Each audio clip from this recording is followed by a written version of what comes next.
జగన్మోహన్ రెడ్డి గారు బాగా ఫ్రస్ట్రేషన్లో ఉన్నారని నాకు అర్థమైంది.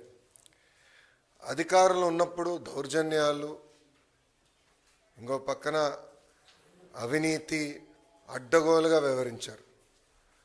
ప్రతిపక్షానికి వచ్చిన తర్వాత ఈరోజు నీతులు విలువల గురించి మాట్లాడుతూ నిజంగానే చాలా చాలా ఆశ్చర్యంగా ఉంది. జగన్మోహన్ రెడ్డి గారిలో మేమందరం కోరుకునేది ఏంటంటే, ఒక ముఖ్యమంత్రిగా పనిచేసిన వ్యక్తి ఉందాతనంగా మాట్లాడతారు, వాస్తవాల దగ్గరగా మాట్లాడతారు, ఒక వ్యక్తిని కించపరిచే విధంగా మాట్లాడతారని, కించపరుచుకునే విధంగా మాట్లాడతారని అనుకున్నాం. కానీ ఇదంతా చూసిన తర్వాత ఇందులో ఆయనకి ఏమీ లేవు, ఏది రాదని నాకు అర్థమైంది. అధికారంలో ఉన్నప్పుడు ప్రజల్ని కలవలేదు, ప్రతిపక్షానికి వచ్చిన తర్వాత హౌస్కి రారు. అంటే ఎప్పుడు దూరంగా బతకాలని కోరుకునే వ్యక్తి జగన్మోహన్ రెడ్డి గారు. ముఖ్యమంత్రి పదవి కోసం సొంత తండ్రి శవాన్ని పక్కన పెట్టుకుని ఆనాడు సంతకాలు సేకరణ చేసిన వ్యక్తి జగన్మోహన్ రెడ్డి గారు.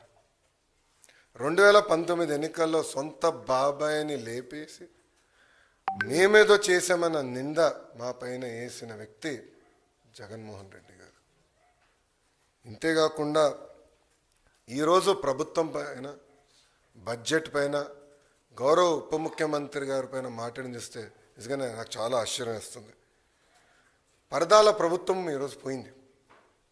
అదేవిధంగా బూతులు తిట్టే శాసనసభ్యులు కూడా పోయారు.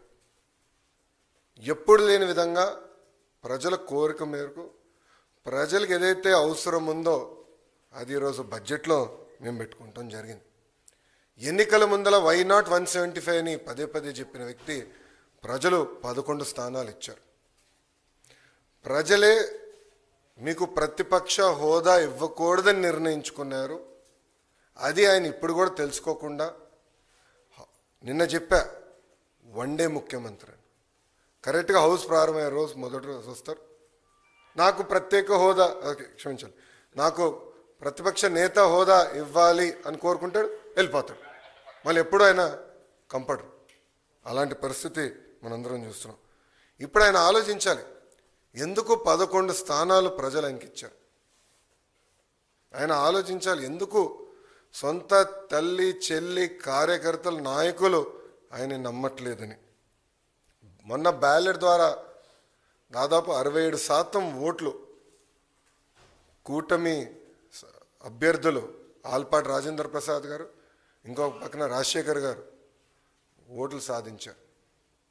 నేను చెప్పా, ఈవీఎం అయినా బ్యాలెట్ అయినా గెలుపు కూటమి ప్రభుత్వంది. అలాంటిది ఈరోజు గౌరవ ఉప ముఖ్యమంత్రి గారిని కించపరిచే విధంగా ఆయన మాట్లాడారు.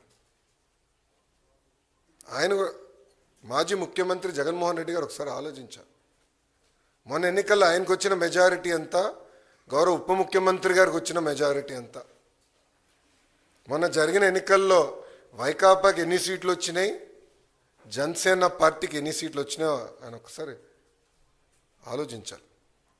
అంతేగాని నోరుంది కనుక ఇప్పుడు కూడా నేను అనుకుందే రైటు, అధికారంలో ఉన్న వాళ్ళు నేను కించపరిచే విధంగా మాట్లాడతాను, ఎగతాళి చేస్తూ ఉంటాం, నిజంగానే చాలా చాలా బాధాకరం. ఈరోజు రాష్ట్రంలో మీరు చూస్తే ఎప్పుడు లేని విధంగా మన అభివృద్ధి కార్యక్రమాలు మనం ప్రారంభించుకున్నాం. ఎప్పుడు రాని విధంగా ఈరోజు పెద్ద ఎత్తున ఆంధ్ర రాష్ట్రానికి పెట్టుబడులు వస్తున్నాయి. మీరు చూసారు, ఒక టీసీఎస్ కానీ, ఆర్సిలర్ మిత్తల్ కానివ్వండి, ఎన్టీపీసీ గ్రీన్ కానివ్వండి, రిలయన్స్ సిబిజీ ప్రాజెక్టులు కానివ్వండి, ఇట్లా అనేక పెట్టుబడులు ఎప్పుడు రాని విధంగా మన రాష్ట్రానికి వస్తున్నాయి. గత ప్రభుత్వం కనీసం గుంటలు కూడా పూడ్చలేదు, ఆ గుంటలు పూడ్చే కార్యక్రమం కూడా మేము తీసుకుంటున్నాం. అంతేకాకుండా ఎప్పుడు జరిగిన విధంగా సంక్షేమం కూడా మేము చేస్తున్నాం. ప్రజలందరూ ఒక విషయం గమనించాలి, 2014లో పెన్షన్ 200 రూపాయలు, చాలని పెన్షన్ని 2000 రూపాయలు మేము చేసాం. 5 సంవత్సరాలు 2000 చేసాం. గత ప్రభుత్వం 1000 రూపాయలు పెంచేదానికి 5 సంవత్సరాలు తీసుకుంటే మొదటి నెలలో మేము అదే పెన్షన్ ఇంకో 1000 రూపాయలు మేము పెంచాం. వికలాంగులకి 6000 రూపాయలు ఇస్తున్నాం. బెడ్కి పరిమితమైన వాళ్ళకి నెలకి 15,000 రూపాయలు ఈరోజు కూటమి ప్రభుత్వం అందజేస్తుంది. ఇంకో పక్కన అన్న క్యాంటీన్, గత ప్రభుత్వం అన్న క్యాంటీన్ మూసేస్తే మన ప్రభుత్వం ఏర్పడినంటే 198 అన్న క్యాంటీన్లు తిరిగి ప్రారంభించాం. ఎవ్వరు ఊహించిన విధంగా 1 కోటి గ్యాస్ సిలిండర్లు ఈరోజు కూటమి ప్రభుత్వం ఉచితంగా అందజేసింది. ఇంకా ఇసుక కూడా మీరు చూశారు, కేవలం లోడింగ్ ఛార్జీలు, ట్రాన్స్పోర్టేషన్ ఛార్జీలు తప్ప ఇసుకను కూడా మనం ఫ్రీ చేసాం. ఇంకా మిడ్ డే మీల్లో కానివ్వండి, సంక్షేమ హాస్టల్స్లో కానివ్వండి, ఈరోజు ఫైన్ రైస్ కూడా మన ప్రభుత్వం అమలు చేయబోతుంది. ఇంకా మే నెలలో తల్లికి వందనం కార్యక్రమం కానివ్వండి, అన్నదాత సుఖీభావ కార్యక్రమం కూడా అమలు చేయబోతున్నాం. 5 సంవత్సరాలు వాళ్ళు ఒక్క డిఎస్సి వేయలేదండి. అసలు డిఎస్సి పైన మాట్లాడే అర్హత మీకు ఎవరిచ్చారండి? నిరుద్యోగులు మా పైన బాధ్యత పెట్టారు. మొన్న జరిగిన గ్రాడ్యుయేట్ ఎన్నికల ఫలితాల తర్వాత బాధ్యత మాకు పెరిగింది. అందుకే మేము చాలా స్పష్టంగా చెప్పా, 1 మ్యాన్ కమిషన్ రిపోర్ట్ వచ్చిన వెంటనే డిఎస్సి ప్రక్రియ ప్రారంభిస్తాం. ఇప్పటికీ టెట్ పూర్తి చేశామని చెప్పి అది కూడా ఈ నెలలోనే చేస్తాను కూడా నేను నిరుద్యోగులకు హామీ ఇచ్చాను.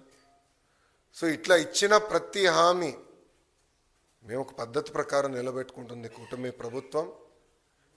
ఇప్పుడన్నా జగన్మోహన్ రెడ్డి గారు వాస్తవాలు తెలుసుకుని ఎందుకు ఆయనకు 11 సీట్లు వచ్చినాయి, కార్యకర్తల దగ్గరికి వెళ్ళి గతంలో ఆయన చేసిన తప్పులు తెలుసుకుంటే బాగుంటుందని ఈ సభాముఖం ఆయన తెలుపుకుంటూ, దయచేసి గౌరవ ఉప ముఖ్యమంత్రి గారి గురించి కానివ్వండి, గౌరవ ముఖ్యమంత్రి గారి గురించి ఆలోచించి మాట్లాడమని నేను కోరుతున్నాను.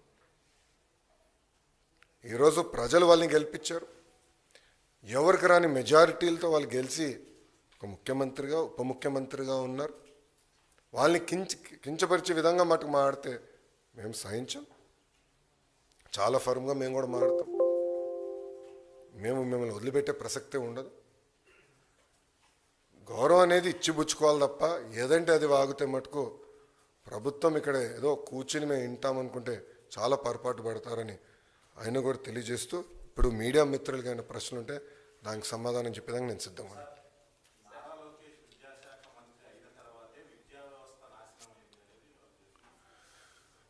జగన్మోహన్ రెడ్డి గారు హెలికాప్టర్లో తిరిగేవాడండి.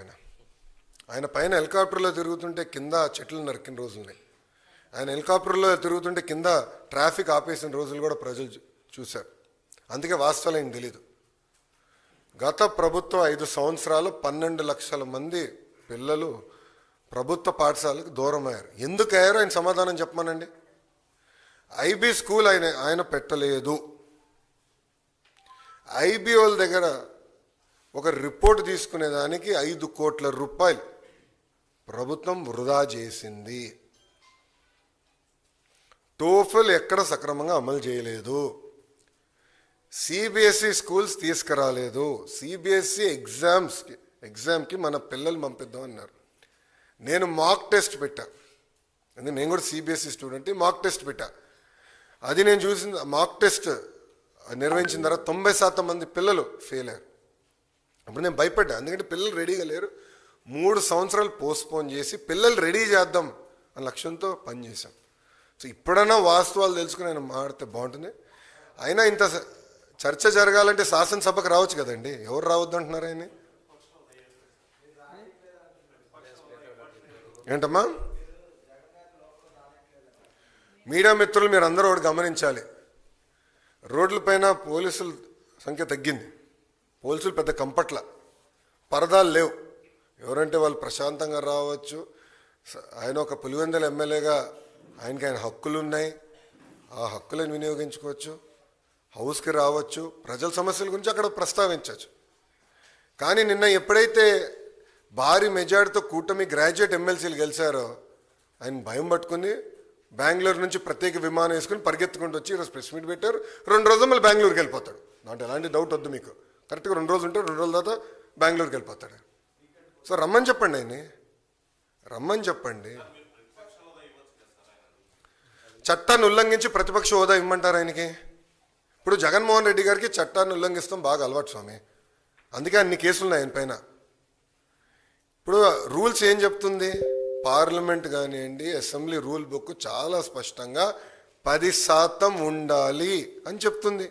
మళ్ళీ ఆయనే గతంలో చెప్పాడు కదా, గౌరవ ముఖ్యమంత్రి గారిని చూస్తూ ఆ గతంలో ఆయనే చెప్పాడు కదా, ఒక 4-5 ఎమ్మెల్యేని లాగేస్తే ప్రతిపక్ష హోదా కూడా మీకు ఉండదు అని చెప్పాడు కదా.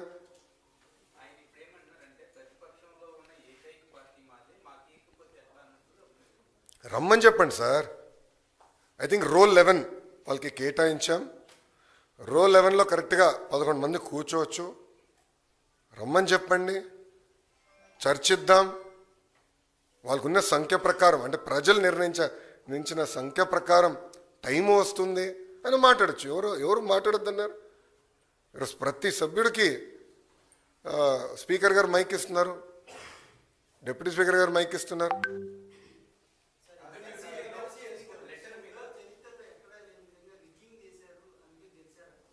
ఎవరన్నారండి? ఆయన అసలు ఆంధ్ర రాష్ట్రంలో ఉంటే కదండి స్వామి ఎన్నికలు ఎటు జరిగినాయో తెలిసేదానికి. ఆయన వెళ్ళి బెంగళూరులో పడుకుని ఇక్కడ ఎన్నికల గురించి మాడితే ఆశ్చర్యంగా లేదా అన్న? ఆయన పొలిటీషియనా? నేను అడుగుతున్నా. ఇప్పుడు నేను కూడా పాదయాత్ర చేశాను సార్. పాదయాత్ర చేసిన తర్వాత నిరంతరం ప్రజల్లో ఉండాలని కోరుకుంటా, అహర్నిశలు కలుస్తా. ఆయన్ని కలవకుండా, అంటే 5 సంవత్సరాల్లో దాదాపు 20 మంది శాసనసభ్యులు ఆయన కలవలేకపోయారు. గుర్తుపెట్టుకోండి. ప్రతిపక్షానికి వచ్చిన తర్వాత కూడా ఇప్పటికీ 8-9 నెలలు అయింది. ఆయన సొంత కార్యకర్తలు కలవట్లేదండి. మళ్ళీ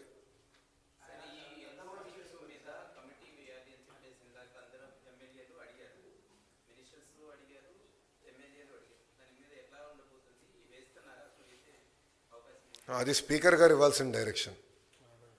స్పీకర్ గారు ఇవ్వాల్సిన డైరెక్షన్ గురించి నేను మాట్లాడకూడదు. స్పీకర్ గారు ఏ నిర్ణయం తీసుకున్నా ప్రభుత్వం దానికి కట్టుబడి ఉంది.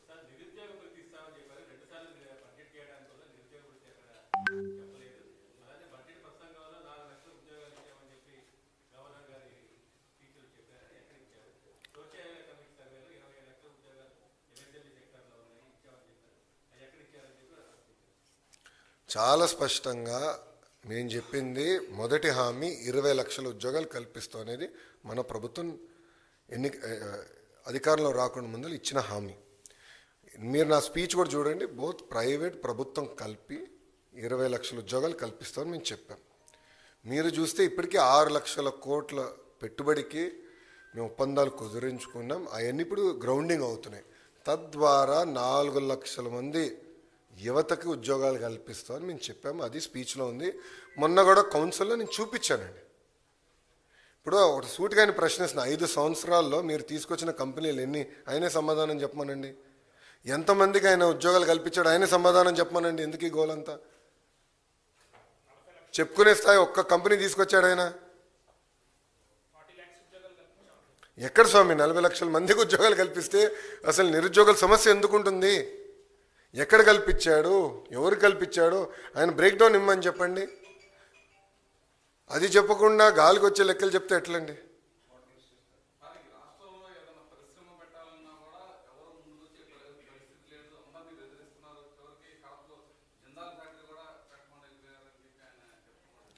టీసీఎస్ ఎందుకు వచ్చిందండి? ఆసిలర్ మెత్తల్ ఎందుకు వచ్చిందండి? ఎన్టీపీసీ గ్రీన్ ఎందుకు వచ్చింది? ఎల్జీ ఎలక్ట్రానిక్స్ ఎందుకు వచ్చింది అని ఆయన కంపట్లేదా? జిందాల్ గురించి ఆయన మాట్లాడుతున్నారు. ఆయన అధికారులు ఉన్నప్పుడు ఏం పీకాడు ఆయన?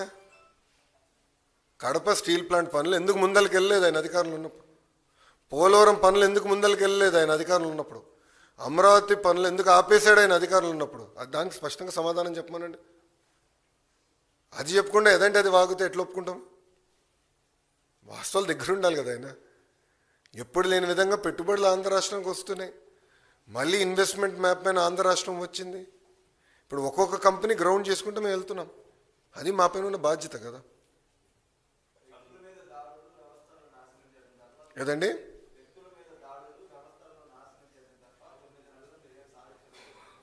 ఏ వ్యవస్థను నాశనం చేశాం మేము? సూటిగా జగన్మోహన్ రెడ్డి గారిని ప్రశ్నిస్తున్నా.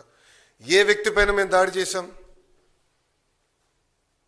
జగన్మోహన్ రెడ్డి గారు ఈరోజు ఆంధ్ర రాష్ట్రంలో ఎక్కడికంటే అక్కడ తిరుగుతున్నాడు కదా. ఆయన ఇప్పుడు 2-3 సార్లు బయటకు వచ్చారు, ప్రశాంతంగా వెళ్తున్నారు కదా.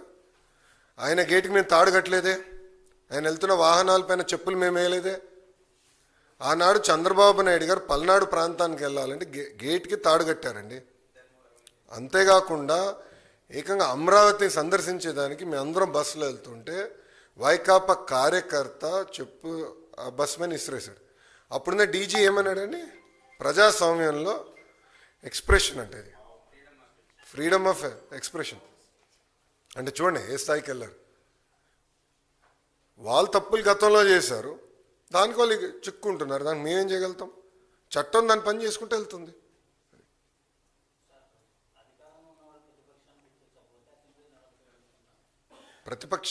వాళ్ళు ప్రతిపక్షంలో ఉన్నారని ప్రజలే గుర్తించారు. అందుకే ప్రజలు వాళ్ళు అక్కడ కూర్చోబెట్టారు. రమ్మని చెప్పండి హౌస్కి. ఎవడు ప్రతిపక్షాన్ని ఎందుకు గుర్తించలేదు? ప్రతిపక్ష నాయకుడుగా చట్టాలని ఉల్లంఘించి మేము గుర్తించాలని అనుకోవట్లేదు. రూల్స్ పైన మాకు గౌరవం ఉందండి, అది ఉల్లంఘించి మేము గుర్తించాలని అనుకోవట్లేదు. We are law abiding citizens, we are not law breakers.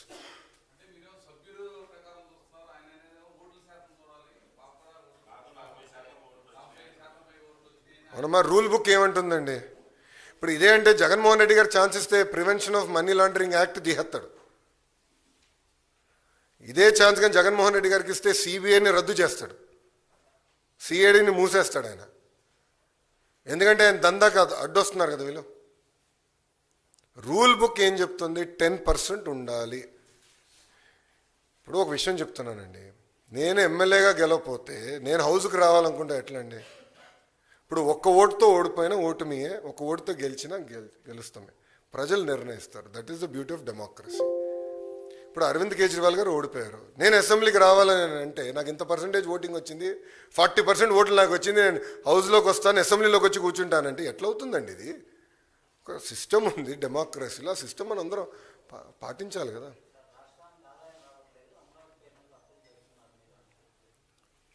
రాష్ట్రానికి ఆదాయం రావట్లేదని ఆయనకి ఎవరు చెప్పారండి? ఏ కలలు కంటున్నాడు ఆయన? ఏ ఆత్మ చెప్పిందో మరి? ఎందుకంటే ఆయనకు ఆత్మలతో మాడతాం బాగా ఇష్టం స్వామి. రాత్రి ఒక ఆత్మతో మాడతాడు, పొద్దున ఒక నిర్ణయం తీసుకుంటాడు. రాష్ట్రం వాళ్ళు చేసిన విధ్వంసం వల్ల ఆదాయం పడిపోయింది. దారి తప్పిన రాష్ట్రాన్ని సరైన దారిలో మేము పెట్టాం. ఈరోజు ఆదాయం పెరుగుతుంది. 1 by 1 సెట్ చేసుకుంటా మేము వస్తున్నాం. అమరావతి వన్స్ అగైన్ నేను చెప్తున్నా, it is a self financing project. కేంద్ర ప్రభుత్వం 15,000 కోట్లు అమరావతికి నిధులు కేటాయించింది. ఆ నిధులు మేము ఖర్చు పెడుతున్నాం. దానిపైన ఉన్న ఇంట్రెస్ట్ కానీ టర్మ్ పేమెంట్ కానీ అది కేంద్ర ప్రభుత్వం చేస్తుంది. పోలవరం ప్రాజెక్ట్కి నిధులు ఈరోజు మంజూరైనవి. అంతెందుకండి, ఎన్నికల ముందల విశాఖ స్టీల్ ప్లాంట్ ప్రైవేటీకరణ అవుతుందని చెప్పిన వాళ్ళు వైకాపా నాయకులు. ఈరోజు కూటమి ప్రభుత్వం కలిసికట్టుగా పోరాడి విశాఖ స్టీల్ ప్లాంట్ని ప్రైవేటీకరణ జరగకుండా చేసుకున్నాం. అది మాకున్న చిత్తశుద్ధి. 13,000 కోట్ల రూపాయలు అండి. కేంద్ర ప్రభుత్వం 11,000 కోట్ల రూపాయలు, రాష్ట్ర ప్రభుత్వం సుమారుగా 2,800 కోట్ల రూపాయలు. రెండు జోడించుకుని విశాఖ ఉక్కుని మేము కాపాడుకున్నాం. అది దాని గురించి మాడమనండి.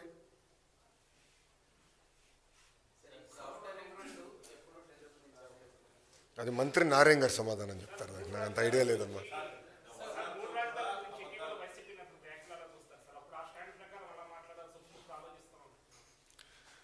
అంటే ముందల జగన్మోహన్ రెడ్డి గారికి సబ్జెక్ట్ మీద క్లారిటీ ఉంటే బాగుంటుంది కదా. మీడియా మిత్రులు వెళ్ళినప్పుడు అడగాల్సింది ఆయన స్టాండ్ ఏంటో అమరావతి పైన. అంటే ఒక రాజధాని కట్టుబడి ఉన్నాడా, లేదంటే 3 ముక్కలు ఆటలాడుతున్నారా అనేది ఆయన సూటిగా ప్రశ్నించాడు. పాపం ఆయన చేతుల్లో ఏముందబ్బా, ఆయన చేతుల్లో ఏముందా? అక్కడ సజ్జల స్క్రిప్ట్ పంపిస్తే ఈయన చదువుతాడు కౌన్సిల్లో కూర్చుని. అంతే కదా జరిగేది.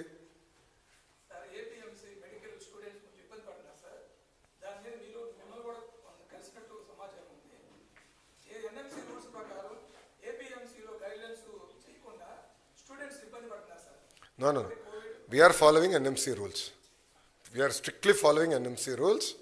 And పక్క రాష్ట్రాల్లో ఏదైతే ఫాలో అయ్యారో అదే ఫాలో అవుతాడు. We are not going to break rules. NMC rules లేదు. నో ఎన్ఎంసీలో లేదు. అది మీరు తీసుకురండి. నాకున్న అవగాహన మేరకు స్ట్రిక్ట్గా, అందుకని నేను కొంచెం సబ్జెక్ట్ చదివాను. నాకు లేదు, నాకున్న ఇన్ఫర్మేషన్ రాంగ్ అవుతే మీరు నన్ను అది డీటెయిల్స్ ఇవ్వండి. బట్ నాకున్న సమాచారం మేరకు I have checked, we are following NMC guide lines. లేదమ్మా, రాలేదని. అది ఇష్యూ అయింది, కోర్టుకి వెళ్ళింది, అది ఆ డీటెయిల్స్ ఉంది, నాకు ఐడియా ఉందమ్మా. మీరు అది కోర్టుని అడగాలి సార్. అమ్మా ఐ అండర్స్టాండ్ అమ్మా, ఇది కొత్త ఇష్యూ కాదు, ఇది నలుగుతున్న issue. But NMC guide lines నేను ఫాలో అవ్వాలి. I'm duty bound by certain guide lines. అది నేను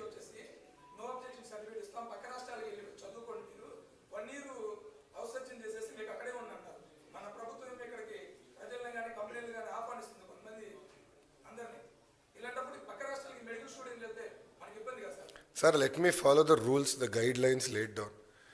కోర్టు కూడా క్లారిటీ ఇచ్చిందా, then I can take up అమ్మా. అంతేగాని చట్టాన్ని ఉల్లంఘించే అలవాటు నాకు లేదు. Want be very clear.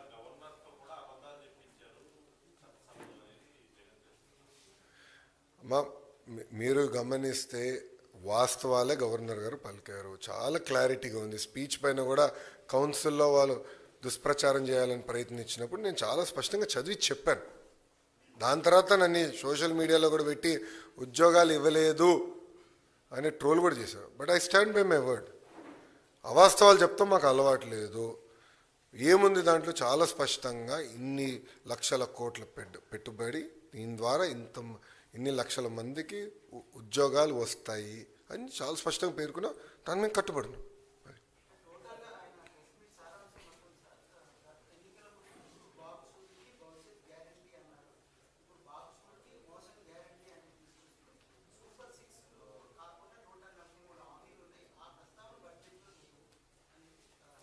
Sir ఒక మాట్లాడుతున్నా, సిపిఎస్ఐని ఎందుకు రద్దు చేయలేదండి? సంపూర్ణ మద్యపాన నిషేధం చేస్తా అన్నారు. సొంత బినామీలు పెట్టుకుని అడ్డగోలుగా మద్యం పైన డబ్బులు సంపాదించాడు, అవునా కదా? ఓకే, సూటిగా ప్రశ్నిస్తున్నా, సొంత బిడ్డలపైన ప్రమాణం చేయమనండి ఆయన అవినీతి చేయలేదని. మద్యంలో సొంత బిడ్డలపైన ప్రమాణం చేయమనండి, మద్యంలో నేను అవినీతి చేయలేదని. Will accept. జగన్మోహన్ రెడ్డి గారు ఛాలెంజ్ చేస్తున్నాను, ప్రమాణం చేయమనండి. అరే ఆయన హామీలు నిలబెట్టుకుని మమ్మల్ని ప్రశ్నిస్తాడు ఆయన. బస్ పెన్షన్, మేము 20 లక్షల ఉద్యోగాలు ఫస్ట్. మీరు బాబు షూరిటీ భవిష్యత్ గ్యారంటీ మీరు చూస్తే బాబు సూపర్ 6లో మొదటి హామీ 20 లక్షల ఉద్యోగాలు.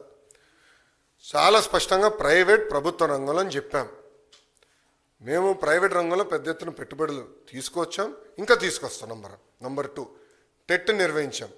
డిఎస్సి నోటిఫికేషన్ వచ్చి గల 1 మ్యాన్ కమిటీ రిపోర్ట్ వచ్చిన తర్వాత, 1 మ్యాన్ కమిషన్ రిపోర్ట్ వచ్చిన తర్వాత దెన్ నిర్ణయం అంటే మన నోటిఫికేషన్ ఇద్దామని ప్రభుత్వం ఒక నిర్ణయం తీసుకుని, అది ఈ నెలలో వస్తుందని భావిస్తున్నాం. వచ్చిన వెంటనే ఈ నెలలో ఎట్టి పరిస్థితుల్లో నోటిఫికేషన్స్ ఇస్తాం. దాని తర్వాత జాబ్ క్యాలెండర్ కూడా ఇస్తాం. అంటే ఎలాంటి డౌట్ అవసరం లేదు, అది చేస్తాం. పెన్షన్ పెంచాం. ఉచితంగా గ్యాస్ ఇస్తా ఉన్నాం. 3 గ్యాస్ సిలిండర్లు ప్రతి ఏటా ఇస్తా ఉన్నాం, ఇచ్చాం. ఇంకో పక్కన మీరు చూస్తే మూసేసిన అన్న క్యాంటీన్లు తిరిగి ప్రారంభిస్తాను చేసి